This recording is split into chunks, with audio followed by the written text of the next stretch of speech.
আমি present indefinite tense সম্পর্কে বিস্তারিতভাবে আলোচনা করব। আমরা যত কথা বলি তার প্রায় 70% কথা আমরা প্রেজেন্ট ইনডিফিনিট টেন্সে কিন্তু বলে থাকি।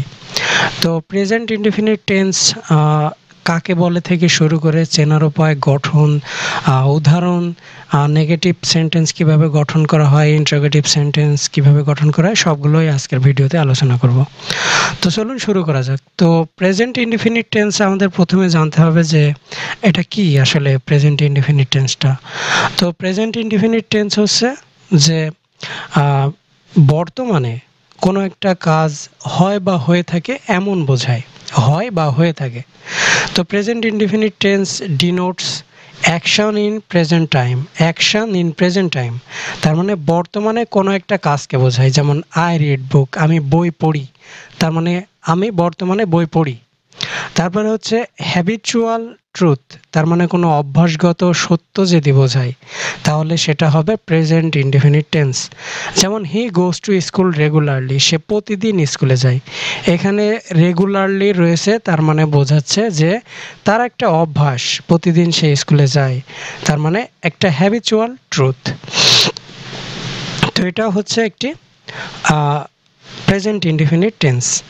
এরপরে হচ্ছে ইটারনাল ট্রুথ, চিরন্তন সত্য কোনো বাক্য যদি বোঝায় তাহলে আমাদের বুঝে নিতে হবে সেটা হচ্ছে প্রেজেন্ট ইনডিফিনিট টেন্সের বাক্য। যেমন the sun rises in the east, সূর্য পূর্ব দিকে ওঠে। তো সূর্য যে পূর্ব দিকে ওঠে এটা কিন্তু একটা চিরন্তন সত্য বাক্য, এটা কিন্তু কেউ বলতে পারবে না যে এটা মিথ্যা বাক্য। তো এই ধরনের চিরন্তন সত্য বাক্য দেখলে আমরা বুঝতে পারবো যে এটা হচ্ছে প্রেজেন্ট ইনডিফিনিট টেন্সের বাক্য, এবং আমরা প্রেজেন্ট ইনডিফিনিট টেন্সের গঠন অনুসারে কিন্তু এই ধরনের বাক্যগুলো লিখতে পারবো। তো এখন আসছি চেনার উপায়। প্রেজেন্ট ইনডিফিনিট টেন্স আমরা কিভাবে চিনব? তো আমাদের টেন্স তো মূলত লাগে কোনো একটা ফ্রি হ্যান্ড রাইটিং আমরা যখন লিখবো, স্পোকেনের ক্ষেত্রে টেন্স লাগে, তারপরে ট্রান্সলেশনের ক্ষেত্রে টেন্সগুলো খুবই ইম্পর্টেন্ট। তো তো টেন্সের যে চেনার উপায় আছে তো সেগুলো হচ্ছে অ, আ, রস্বই, এ, ও, অন্তস্থা।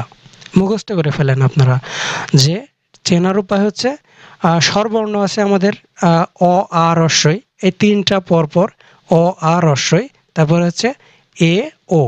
আগে এই পাঁচটা স্বরবর্ণ আপনারা মুখস্থ করেন, অ, আ, রস্বই, এ, ও। তারপরে অতিরিক্ত একটা মুখস্থ করবেন অন্তস্থ। তো চেনার উপায়গুলোর ভিতরে অনেকগুলো অক্ষর আছে, কিন্তু আমি এইগুলো আর কি বোঝার সুবিধার্থে এভাবে সাজিয়েছি, অ, আ, রস্বই, এ, ও, অন্তস্থা। তো এগুলো আসলে কি? এগুলো হচ্ছে বাংলা ক্রিয়াপদের শেষে, বাংলা ক্রিয়ার শেষে এই অক্ষরগুলো যখন আসবে তখন আমরা দেখে চিনে নিব যে এটা হচ্ছে প্রেজেন্ট ইনডিফিনিট টেন্স। যেমন আমি একটা উদাহরণ দিয়ে, এখানে কয়েকটি উদাহরণ আমি লিখেছি।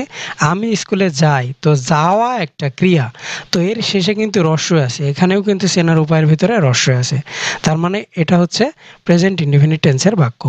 তারপরে তুমি বাড়ি যাও, এখানে কিন্তু ও আছে, আবার চেনার উপায়ের ভিতরে ও আছে, তার মানে এটা হচ্ছে প্রেজেন্ট ইনডিফিনিট টেন্স। বৃষ্টি হয়, এখানে অন্তস্থ আছে, এখানে অন্তস্থ আছে। সূর্য পূর্ব দিকে ওঠে। তো আপনারা বলতে পারেন যে এখানে তো চেনার উপায়ের ভিতরে যে ওয়ার্ডগুলো আছে, সরি, যে অক্ষরগুলো আছে এগুলো তো নাই, তো আমরা কিভাবে চিনবো এটা?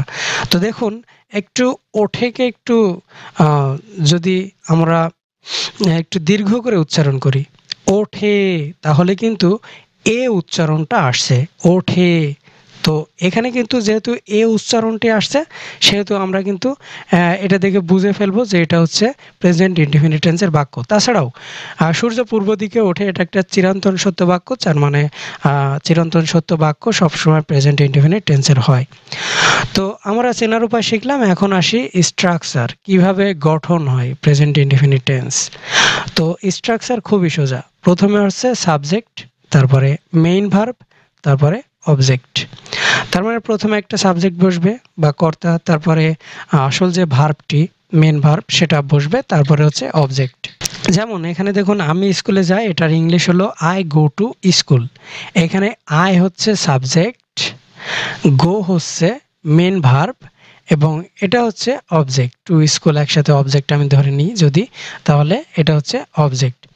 তারপরে তুমি বাড়ি যাও, ইউ গো হোম, এখানে ই হচ্ছে সাবজেক্ট, গো হচ্ছে মেইন ভার্ব এবং হোম হচ্ছে অবজেক্ট। বৃষ্টি হয়, ইট রেইনস, ইট হচ্ছে সাবজেক্ট, রেইনস হচ্ছে মূল ভার্ব। তো এখানে কিন্তু অবজেক্ট নাই। এরপরে সূর্য পূর্ব দিকে ওঠে, the sun rises in the east, the sun এখানে subject, rises main verb, in the east একসাথে আমরা যদি এক্সটেনশন বা অবজেক্ট ধরি তাহলে এটাকে অবজেক্ট বলতে পারি। তো এখন আসি যে আমরা তো চেনার উপায় শিখলাম, স্ট্রাকচার শিখলাম, এখন বেশ কিছু বিষয় আমাদের জানতে হবে। সেটা হচ্ছে ডু ডাজ। ডু ডাজ জেনে আমাদের কি হবে আপনারা প্রশ্ন করতে পারেন। তো ডু ডাজ হচ্ছে আমরা যখন প্রেজেন্ট ইনডিফিনিট টেন্সকে নেগেটিভ বা ইন্টারোগেটিভ করব, অর্থাৎ নাবোধক বা জিজ্ঞাসাবোধক করব, তখন কিন্তু এই ডু ডাজের ব্যবহার আসবে। তো আমাদের সেজন্য এই ডু ডাজের ব্যবহার শিখতে হবে। তো ডু ব্যবহার করব কোথায়? ডু ব্যবহার করব first, second and third person plural নাম্বারের ক্ষেত্রে।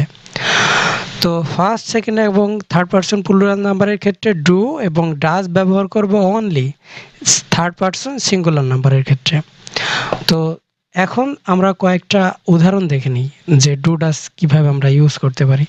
তো তার আগে নেগেটিভ সেন্টেন্সের যে গঠন আছে সেটা একটু শিখে নিই। নেগেটিভ করার জন্য জাস্ট সাবজেক্ট প্লাস ডু বা ডাজ, তারপরে নট, তারপরে মেইন ভার্ব, তারপরে অবজেক্ট। যে কোনো একটা সেন্টেন্সকে যদি আমরা নেগেটিভ করতে চাই তাহলে কিন্তু যদি প্রেজেন্ট ইনডিফিনিট হয় তাহলে ডু ডাজ আনতে হয়, যদি পাস্ট ইনডিফিনিট হয় তাহলে ডিড আনতে হয়, আর অন্য যে টেন্সগুলো আছে সেগুলোর ক্ষেত্রে কিন্তু জাস্ট অক্সিলারি ভার্বের পরে নট যোগ করে দিলে কিন্তু নেগেটিভ হয়ে যায়। সেহেতু নেগেটিভ সেন্টেন্স গঠন করা খুব বেশি কঠিন না। প্রথমে সাবজেক্ট বসাবো প্রেজেন্ট ইনডিফিনিট টেন্সের ক্ষেত্রে, তারপরে কি করব? ডু ডাজ বসাবো। এখন একটু আগে আমরা শিখলাম কখন ডু বসাবো, কখন ডাজ বসাবো।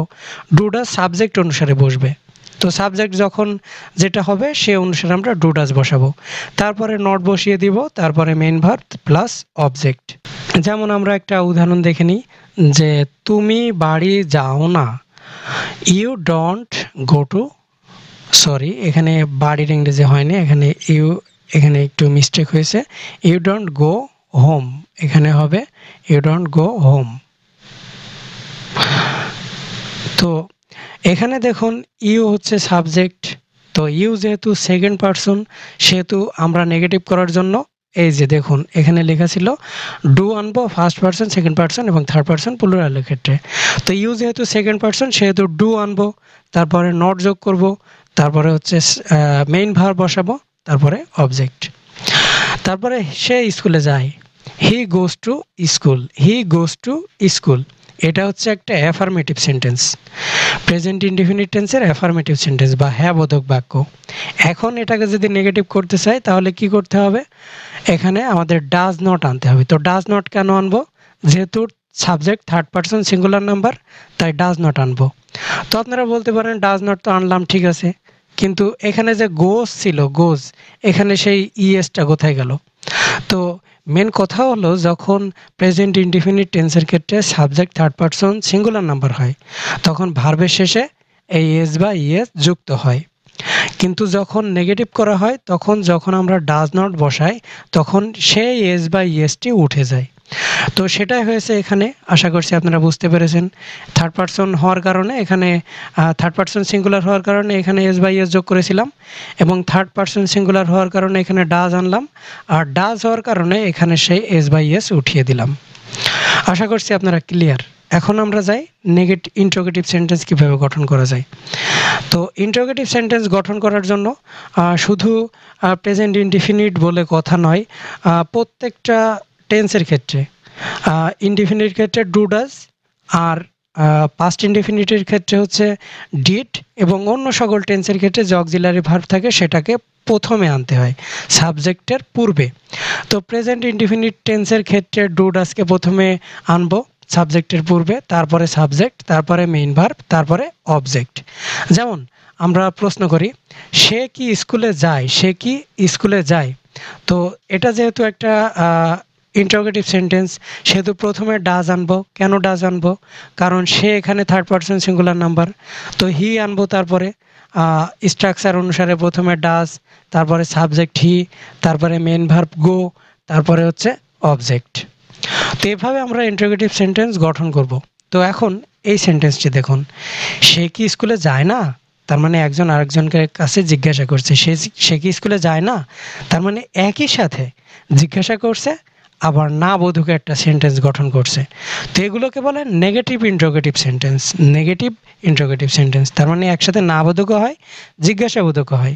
তো এই ধরনের সেন্টেন্স গঠন করার জন্য প্রথমে ডাজ আনবো, তারপরে নট আনবো, তারপরে সাবজেক্ট, তারপরে মেইন ভার্ব, তারপরে অবজেক্ট। অর্থাৎ ইন্টারোগেটিভ সেন্টেন্স গঠন করার পর এই ডাজের শেষে শুধুমাত্র একটা নট যোগ করে দেব, ডাজের পরে নট, তারপরে সব কিছু যা আগের মতো ছিল তেমনই।